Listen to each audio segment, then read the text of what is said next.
pumayapa tayo. Kontrolado yan lahat ni Jesus. Pumayapa tayo. Kakampi natin si Jesus. You have peace in your heart because everything is under God's control. Even your finances, even your illness, even the depression that you are into right now, yung mga alalahanin natin, ibigay nyo yan kay Lord.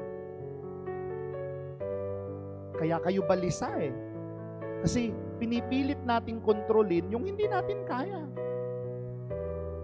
Pinipilit nating saklawin yung hindi atin. But when you let go and you let God, you will have that peace. Magkakaroon tayo ng tunay na kapayapaan. Panginoon, salamat po. Ipinaalala niyo sa amin na ikaw ang may hawak sa lahat. Sa iyo pala kami dapat pumanig. Sa iyo pala kami dapat kumampi. Ikaw pala dapat talaga ang kilalanin naming Diyos. Tulungan po ninyo't hipuin ang puso ng mga nandirito, lalo na yaong mga nahihirapan, nanlalamig, nawawala na ng gana sa buhay. Yung mga may sakit, yung mga matatanda, yung mga nagtatrabaho.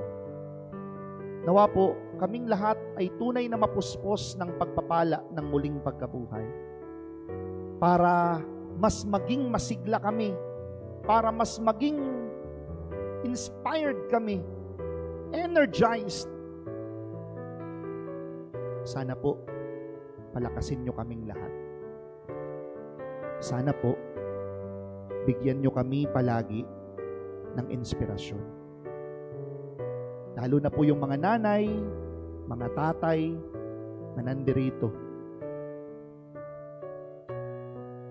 Ikaw na po ang bahala. Hinihiling po namin ito sa iyo, sa ngalan ni Kristo, kasama ng Espiritu Santo, ngayon at magpasawalang hanggan. Amen. Amen.